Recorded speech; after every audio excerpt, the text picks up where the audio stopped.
Hello students, welcome to my YouTube channel biology class by Naveen Singh. आज के इस video में हम आरबीएससी के एक chapter water absorption and ascent of sap in plant, पादपों में जल अवशोषण तथा रसारोहण चैप्टर की स्टडी करेंगे। यह प्लांट फिजियोलॉजी से रिलेटेड एक चैप्टर है, पादप कार्यकी का एक चैप्टर है। इस वीडियो में हम बात करेंगे प्लांट्स किस तरह से मिट्टी में से, मृदा में से वाटर एब्जॉर्ब करते हैं, पानी का एब्जॉर्प्शन करते हैं, अवशोषण करते हैं। चैप्टर स्टार्ट करने से पहले कुछ बातें कर लेते हैं हम पानी की महत्व की, importance of water for plant.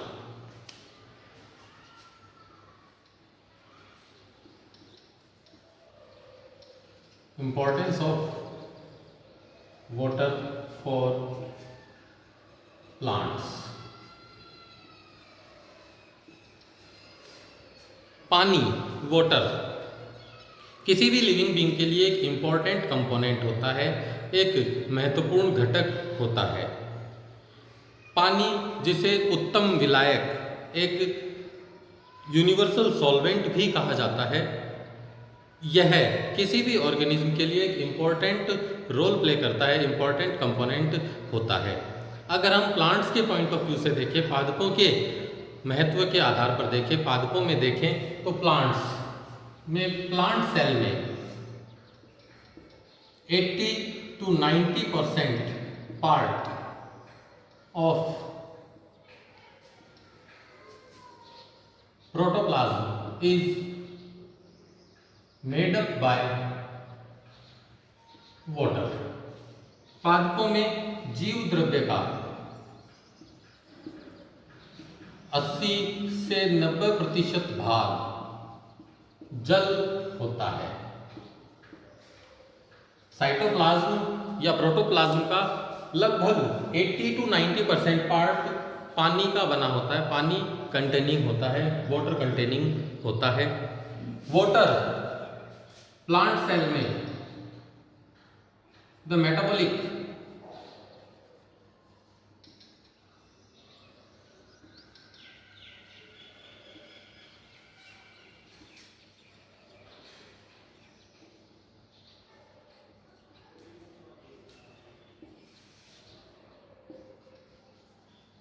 अगर हम एक प्लांट सेल में वाटर के इंपॉर्टेंस को देखें तो किसी भी प्लांट सेल में most of metabolic activities, plant cell की अधिकतर मेटाबॉलिक प्रक्रियाएं, उपापचयी क्रियाएं जल द्वारा ही संभव होती है।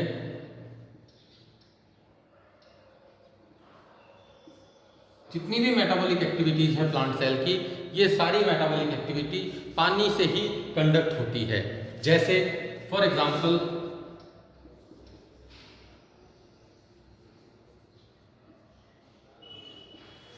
Transportation of gases, molecules, food, etc। Plants में गैसों का ट्रांसपोर्ट, विभिन्न प्रकार के अणुओं का ट्रांसपोर्ट और फूड का ट्रांसपोर्ट, भोजन का ट्रांसपोर्ट वाटर के माध्यम से ही होता है। इसी प्रकार प्लांट सेल्स में ट्रांसपोर्टेशन ऑफ आयंस, भी वाटर की हेल्प से कंडक्ट होता है। आयनों का स्थानांतरण भी जल की सहायता से होता है। इसी तरह से ग्रोथ ऑफ प्लांट सेल की वृद्धि, पादप कोशिकाओं की ग्रोथ भी वाटर के थ्रू ही कंडक्ट होती है। प्लांट में ग्रोथ पानी की हेल्प से कंडक्ट होती है। इसी तरह से टर्जिडिटी ऑफ सेल की स्फीत अवस्था, प्लांट सेल की स्फीत अवस्था यानी फूली हुई अवस्था, जो प्लांट सेल को एक डेफिनेट साइज और शेप प्रोवाइड करवाती है, ये फूली हुई अवस्था, स्फीत स्टेज टर्जिडिटी, सेल की टर्जिडिटी भी वाटर से ही मेंटेन होती है, पानी से ही मेंटेन की जाती है। इसी तरह से प्लांट्स में टर्जिडिटी, ग्रोथ, ट्रांसपोर्टेशन के अलावा वेरियस मूवमेंट्स ऑफ प्लांट्स की अनेक गतियां, जैसे स्टोमेटल मूवमेंट, स्टोमेटा की गतियां, ओपनिंग और क्लोजिंग मैकेनिज्म ऑफ स्टोमेटा के खुलने या बंद होने की प्रोसेस, लीव्स के मूवमेंट, ये सारी मूवमेंट्स प्लांट्स में पानी के कारण ही कंडक्ट होती है, वाटर की वजह से ही कंडक्ट होती है। तो various plant growth, plant movement और turgidity of plant cell, ion transportation, gases का ट्रांसपोर्टेशन, ये सभी पानी की हेल्प से ही कंडक्ट होता है। तो प्लांट्स में मोस्ट ऑफ मेटाबॉलिक एक्टिविटीज, पादपों की अधिकतर उपापचयी क्रियाएं, ये सभी अधिकांश उपापचयी क्रियाएं पानी की हेल्प से कंडक्ट होती है। इसलिए प्लांट्स में वाटर एक इम्पॉर्टेंट रोल प्ले करता है, वाटर का एक इम्पोर्टेंस होता है। प्लांट्स को वाटर सॉइल से मिलता है। प्लांट्स अपने लिए एसेंशियल वाटर, आवश्यक जल भूमि से या मृदा से प्राप्त करता है। मृदा में यह जल वर्षा के कारण आता है। मिट्टी में, सॉइल में प्रेजेंट वाटर वर्षा के कारण आता है। जल का ये आगमन, वर्षा के कारण होने वाला, मिट्टी में ऐड होने वाला वाटर, मृदा में मिलने वाला ये वाटर जो वर्षा जल के थ्रू आता है, रेन वाटर के थ्रू आता है, ये रेन वाटर के थ्रू आने वाला वाटर सॉइल में अलग अलग टाइप का होता है। तो नेक्स्ट हम लेंगे टाइप्स ऑफ सॉइल वाटर। पादप जिस पानी को प्राप्त करते हैं वो पानी मृदा से प्राप्त किया जाता है, सॉइल से मिलता है। सॉइल में वाटर अलग अलग टाइप का होता है, जैसे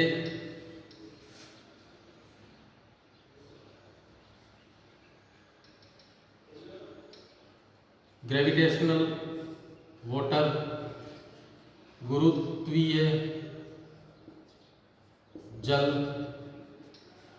ग्रेविटेशनल वाटर, गुरुत्वीय जल,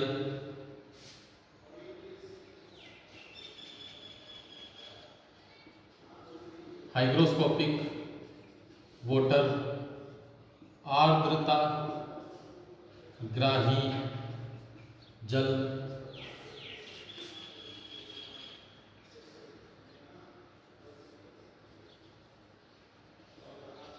केमिकल वाटर, रासायनिक जल और कैपिलरी वाटर, केशिकात्व जल। कैपिलरी वाटर सॉइल में वेरियस टाइप का होता है, अलग अलग प्रकारों का होता है, जैसे ग्रेविटेशनल वाटर, गुरुत्वीय जल। डायग्रामेटिक वे में अगर हम देखें तो सपोज दैट ये हमारे पास हैं सॉइल पार्टिकल्स।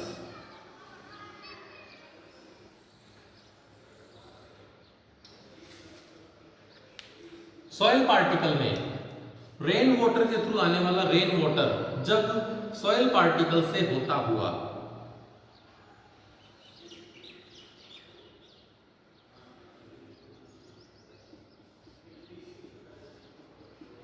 ग्रेविटेशनल फोर्स के कारण, गुरुत्वाकर्षण बल के कारण सॉइल में ऐड होने वाले वाटर में से जितना भी वाटर रेन वाटर की फॉर्म में सॉइल में ऐड होता है, इस सॉइल में आने वाले रेन वाटर का वह कंटेंट जो ग्रेविटेशनल फोर्स के कारण, ड्यू टू ग्रेविटेशनल फोर्स,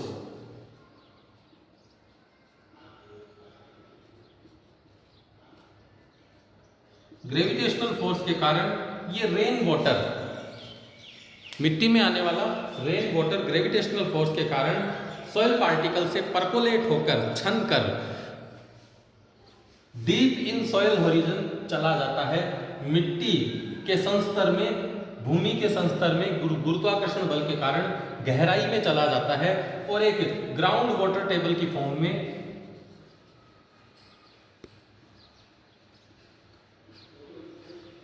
गुरुत्वाकर्षण बल के कारण, ग्रेविटेशनल फोर्स के कारण यह डीप इन सॉइल होरिजन चला जाता है। पानी मृदा संस्तर में भूमि में गहराई तक चला जाता है। इस गहराई तक जाने वाले वाटर कंटेंट को ग्रेविटेशनल वाटर कहते हैं। ये ग्रेविटेशनल वाटर ग्रेविटेशनल फोर्स के कारण गहराई में जाता है। इस तरह से गहराई में चले जाने के कारण सॉइल में प्रेजेंट ये ग्रेविटेशनल वाटर प्लांट्स के लिए अनएब्जॉर्बेबल फॉर्म में होता है। That means plant can not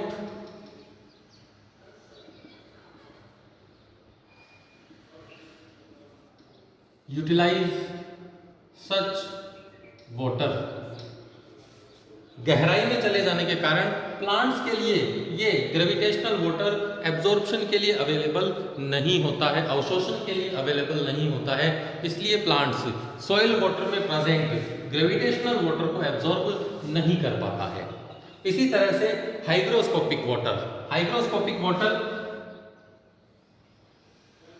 का सॉइल में प्रेजेंट वाटर का ऐसा टाइप है जिसमें वाटर सॉइल पार्टिकल की सरफेस पर एडजॉर्ब होते हैं, अधिशोषित होते हैं। The type of water which are adsorb by soil particles through colloidal substance, such water is known as colloidal water or hygroscopic water. पानी की वह मात्रा जो मृदा कणों की सतह पर अधिशोषित होती है कोलोइडियल पदार्थों की उपस्थिति के कारण, तो ऐसे अधिशोषित जल की मात्रा को हाइग्रोस्कोपिक वाटर कहा जाता है। हाइग्रोस्कोपिक वाटर क्या होगा? सॉइल सरफेस के ऊपर थिन फिल्म की फॉर्म में एडजॉर्ब होता है।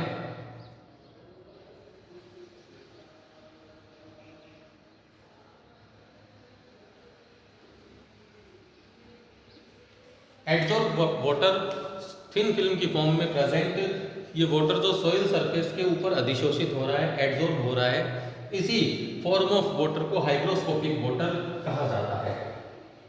सॉइल में प्रेजेंट यह वाटर फॉर्म हाइग्रोस्कोपिक वाटर भी प्लांट्स के लिए अनअवेलेबल होता है। प्लांट्स इस वाटर का भी एब्जॉर्प्शन नहीं करता।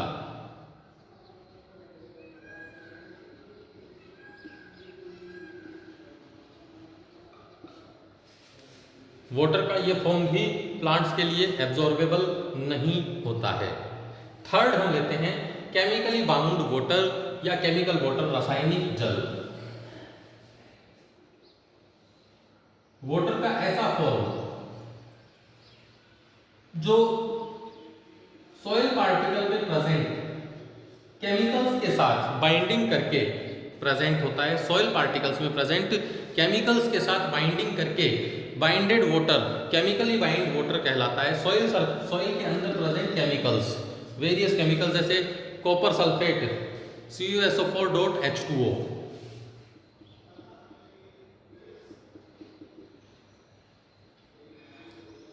यहां सॉइल में प्रेजेंट कॉपर सल्फेट के क्रिस्टल्स जब वाटर को एब्जॉर्ब करते हैं तो इस तरह से सॉइल पार्टिकल्स में प्रेजेंट इन केमिकल कंपोनेंट्स या केमिकल कंपाउंड्स के through absorb water chemically bound water कहलाता है, रासायनिक बंधित जल कहलाता है। ये केमिकली बाउंड वाटर भी प्लांट्स के लिए अनअवेलेबल होता है। प्लांट्स इस तरह के वाटर को भी एब्जॉर्ब नहीं करता है। केमिकली बाउंड वाटर को भी प्लांट्स एब्जॉर्ब करने में कैपेबल नहीं होते हैं। That means out of 4 form of soil water, मृदा जल के 4 प्रकारों में से 3 प्रकार प्लांट्स रूट्स के लिए अनअवेलेबल होते हैं। पादप जड़ें इन 3 प्रकार के सॉइल वाटर को एब्जॉर्ब नहीं कर पाती है। फोर्थ टाइप है कैपिलरी वाटर, केशिकात्व जल। कैपिलरी वाटर पानी का ऐसा फॉर्म है, सॉइल में प्रेजेंट ऐसा वाटर फॉर्म है जो सॉइल पार्टिकल्स के बीच में present gap, molecular gap soil particles के बीच में प्रेजेंट जो रिक्त स्थान या अवकाश होता है, गैप होता है, इस गैप में present water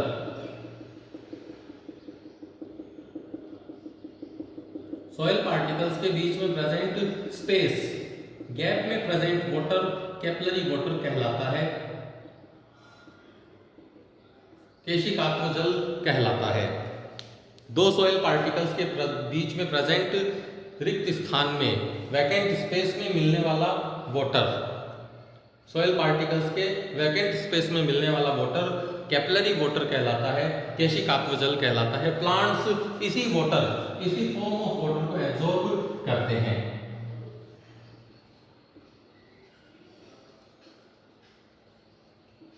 plant capillary water को ही एब्जॉर्ब कर पाते हैं। और एक फॉर्म होता है वाटर का रन ऑफ वाटर। ये वाटर का ऐसा फॉर्म है जिसमें बारिश के साथ, वर्षा के साथ आने वाला जल अर्थ सरफेस पर बहकर चला जाता है, रन ऑफ हो जाता है और वाटर रिसोर्सेज में आकर मिक्स होता है, जैसे रिवर, सी, पॉन्ड, लेक, स्ट्रीम्स etc। इस तरह से सॉइल सरफेस के ऊपर से बहकर निकल जाने वाला वाटर रन ऑफ वाटर कहलाता है। ये रन ऑफ वाटर भी सॉइल में प्रेजेंट नहीं होता, इसलिए प्लांट्स के लिए ये अनअवेलेबल होता है। तो 5 तरह के सॉइल वाटर की फॉर्म में से केवल एक सॉइल वाटर फॉर्म ऐसा है जो प्लांट्स के लिए एब्जॉर्बेबल होता है, अवशोषण योग्य होता है, जो कि कैपिलरी वाटर होता है। प्लांट्स इसी कैपिलरी वाटर को, केशिकात्मक जल को अपनी जड़ों की सहायता से अवशोषित कर पाते हैं। प्लांट्स में वाटर एब्जॉर्प्शन, अलग अलग प्लांट ग्रुप्स में वाटर एब्जॉर्प्शन का वर्क अलग अलग मैकेनिज्म से, अलग अलग पार्ट्स के थ्रू किया जाता है।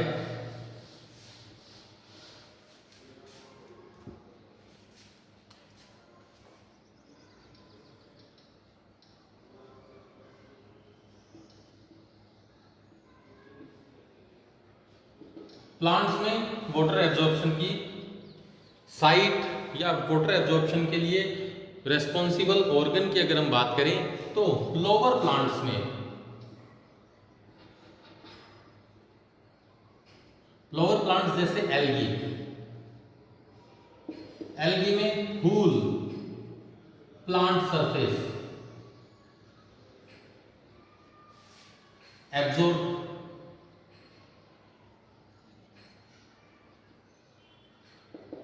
वाटर। अगर हम लोअर प्लांट्स या प्रिमिटिव प्लांट फॉर्म्स की बात करें तो इन लोअर प्लांट्स और प्रिमिटिव प्लांट फॉर्म्स जैसे एल्गी में, शैवालों की संपूर्ण सतह, प्लांट की टोटल प्लांट सरफेस, पादप की संपूर्ण सतह जल अवशोषण के लिए कैपेबल होती है।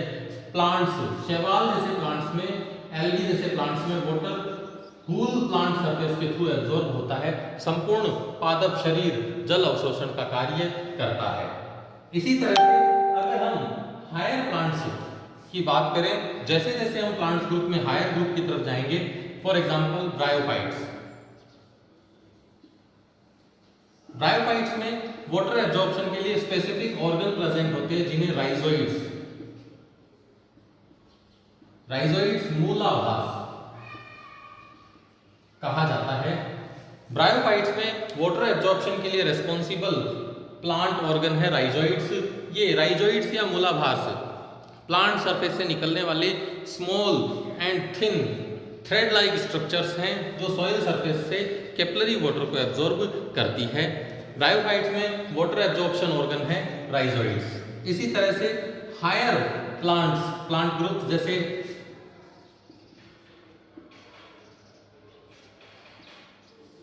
टेरिडोफाइटा, जिम्नोस्पर्म, एंजियोस्पर्म, इन हायर प्लांट ग्रुप्स में वाटर एब्जॉर्प्शन के लिए specific water absorbing organ develop होते हैं। जैसे टेरिडोफाइट्स में वही राइजोइड, मूलाभास वाटर एब्जॉर्प्शन का काम करते हैं। जिम्नोस्पर्म और एंजियोस्पर्म में रूट्स, मूलों का विकास होता है। मूल या जड़ें जल अवशोषण का कार्य करती है।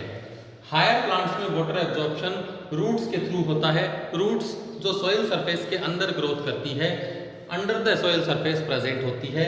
ये सॉइल वाटर में present capillary form of soil water को एब्जॉर्ब करती है। इसी तरह से टेरिडोफाइट्स और ब्रायोफाइट्स में राइजोइड्स वाटर एब्जॉर्प्शन का काम करते हैं। राइजोइड्स रूट से थोड़े डिफरेंट ऑर्गन हैं।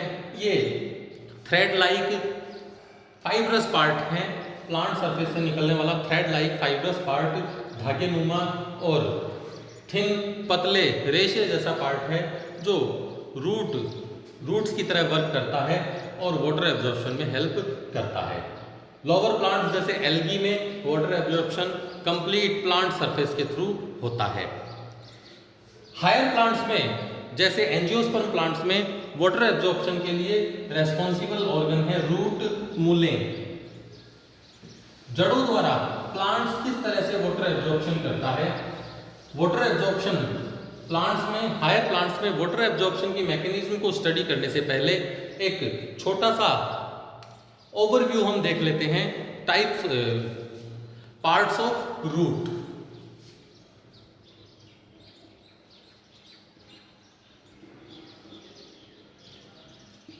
मूल के क्षेत्र यानी एक रूट में कौन कौन से रीजन प्रेजेंट होते हैं, कौन कौन से पार्ट्स प्रेजेंट होते हैं जो वाटर एब्जॉर्प्शन में हेल्प करते हैं। 11th क्लास में हमने मॉर्फोलॉजी ऑफ रूट में, रूट वाले चैप्टर में मूल की आकारिकी वाले चैप्टर में रीजन ऑफ रूट पढ़ा था, मूल के क्षेत्र पढ़े थे। अगर हम एक मैच्योर रूट, एक परिपक्व मूल की आकारिकी देखें तो एक मैच्योर रूट में रूट अलग अलग पार्ट्स में डिवाइड होती है। जैसे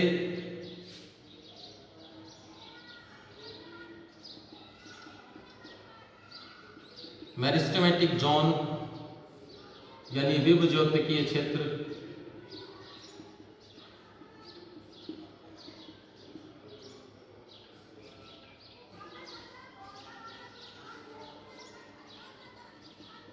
इलोंगेशन जोन, दीर्घीकरण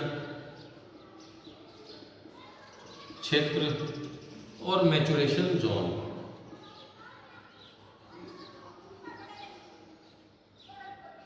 परिपक्वन क्षेत्र। अगर हम एक रूट की स्ट्रक्चर देखें, आकारिकी स्ट्रक्चर देखें, बाह्य संरचना देखें तो आउटर मॉर्फोलॉजी में रूट 3 पार्ट्स में, 3 सेगमेंट्स में डिवाइड रहती है। Meristematic zone, elongation zone and maturation zone. मान लेते हैं ये एक आवर्तबीजी पादप एंजियोस्पर्म प्लांट की रूट है। इस रूट का एपिकल पार्ट यानी सबसे आगे वाला पार्ट जहां मेरिस्टेमेटिक सेल्स प्रेजेंट होती हैं, जो कंटिन्यूअस ग्रोथ करता है, ये कंटिन्यूअस ग्रोथ करने वाला मेरिस्टेमेटिक सेल्स से बना हुआ पार्ट रूट का रूट एपेक्स या मेरिस्टेमेटिक जोन कहलाता है।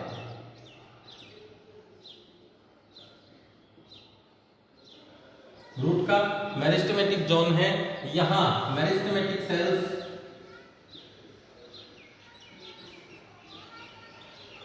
यानी विभज्योतकी कोशिकाएं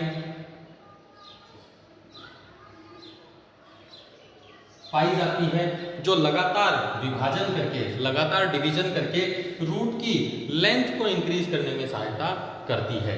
तो ये मेरिस्टेमेटिक जोन जो कि रूट का एपिकल पार्ट है, टॉप मोस्ट पार्ट है, विभज्योतक कोशिकाओं से मिलकर बना होता है, मेरिस्टेमेटिक सेल से मिलकर बना होता है और कंटिन्यूअस ग्रोथ करता है।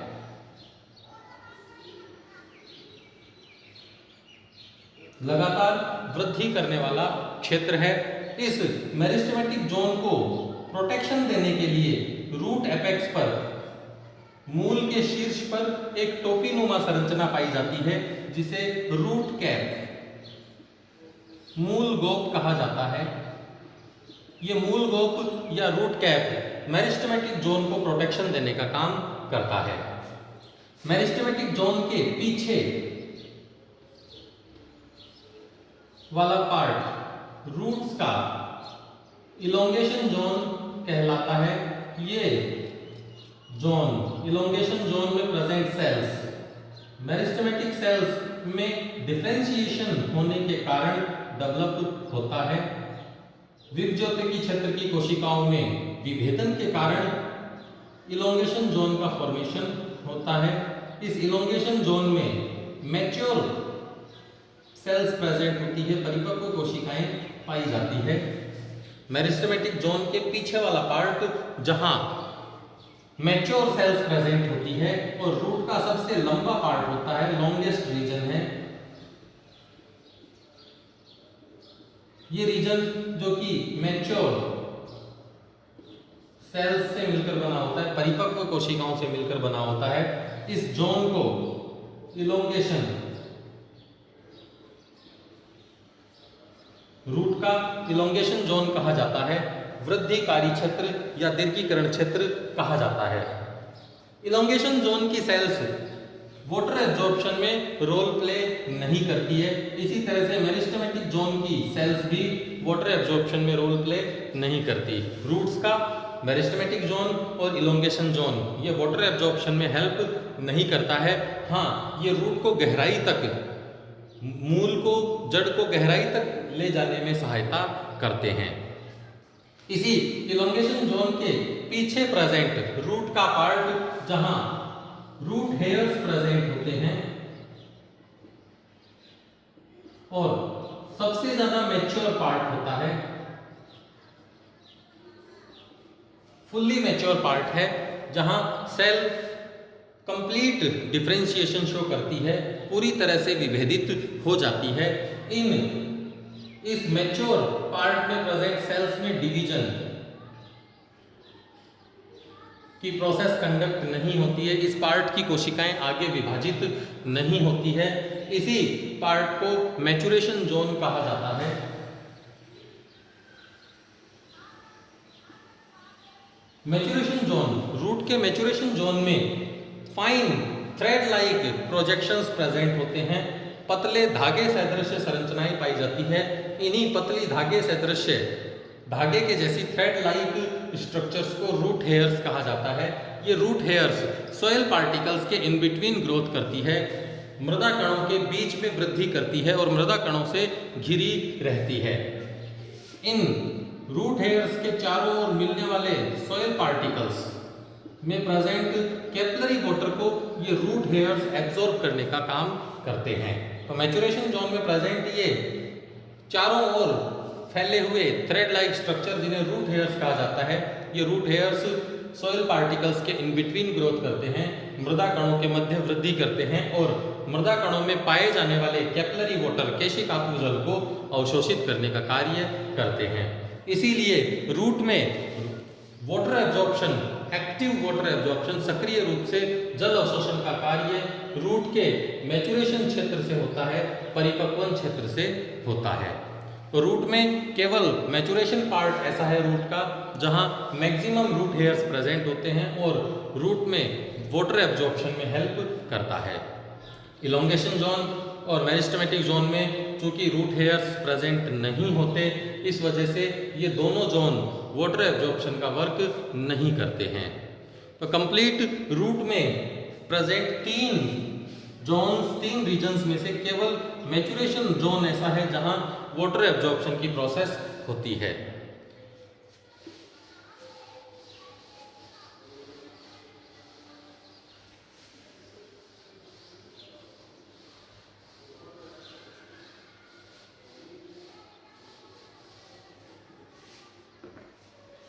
प्लांट्स में वाटर एब्जॉर्प्शन की साइट, प्लांट्स के लिए अवेलेबल सॉइल वाटर के टाइप्स और वाटर की इंपॉर्टेंस। इंट्रोडक्टरी पार्ट हमने इस चैप्टर का कंप्लीट किया है। नेक्स्ट वीडियो में हम बात करेंगे वे ऑफ वाटर एब्जॉर्प्शन, जल अवशोषण का मार्ग और जल अवशोषण की प्रक्रिया, मैकेनिज्म ऑफ वाटर एब्जॉर्प्शन।